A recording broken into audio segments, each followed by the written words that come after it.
The breaking news this morning, the President of the United States just threatened the man he fired as FBI director. In an extraordinary tweet today, Trump warned James Comey better hope that there are no tapes of our conversations before he starts leaking to the press. Tweets like that are actually really difficult to pass because they are somehow both a borderline obstruction of justice and the meaningless rantings of a confused old idiot.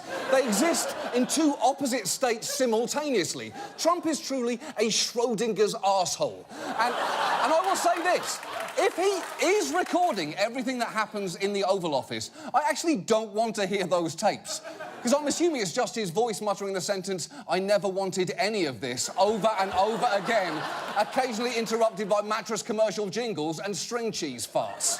So at this point, President Trump has made it very clear. He fired the director of the FBI, at least partially due to unhappiness with the Bureau's investigation into his campaign's possible collusion with Russia, which is both shocking and yet completely unsurprising. There is really nothing Trump could do to genuinely shock me right now. If you said he fired Comey because he's investigating Russia, I'd believe you. If you said he did it because Comey is 6'8" and Trump feels like a tiny little man standing next to him, I would believe you.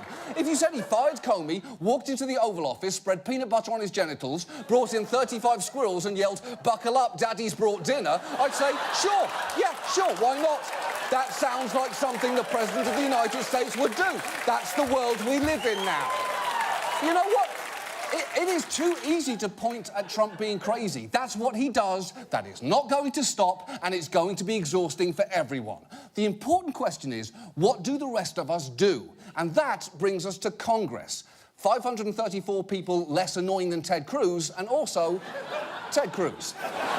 Because it is time for each and every one of them to pick a lane here. They do have options. Obviously, there are the investigations that are currently ongoing, but they could also press Deputy AG Rod Rosenstein to appoint a special counsel within the Justice Department. But at the very, very least here, they need to acknowledge that what has happened is fucked up and not continue to give non-answers like the one Paul Ryan did when asked about Trump's tape recording threat.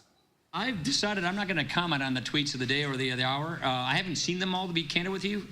Look, the comment, I'm sure some of you probably want to ask this question as well. No one's disputing the fact that the president has the right to hire or fire an FBI director. He made that decision. It's been made. Yeah, but that's not answering the question, is it? That's just regurgitating what happened. It's honestly incredible to watch a man who spends 90 minutes every morning working out refuse to show any strength whatsoever. Apparently, no part of P90X targets the backbone. And at town halls this week, some members of Congress, like Rod Blum from Iowa, have been in such deep denial, they don't seem aware of how bad what they're saying sounds. Will you support an independent investigation into Trump and his campaign's purported ties to Russia? Not at the current time. If Trump was guilty of something, would he fire the FBI director? Because that'd be a pretty dumb move. Yeah. Yes, it would, Rod. Yes. And unless Blum has a disease where he says genuine things in a sarcastic voice, that was also a very stupid thing to say. Oh, yeah, right, unicorns are imaginary and penises are where the pee comes from. Whatever, idiots. Leave me alone. The point is, the Founding Fathers created a system of checks and balances to limit the power of the president, but it only works if someone fucking checks or balances. And if you don't, it's no longer on Trump, it's on you.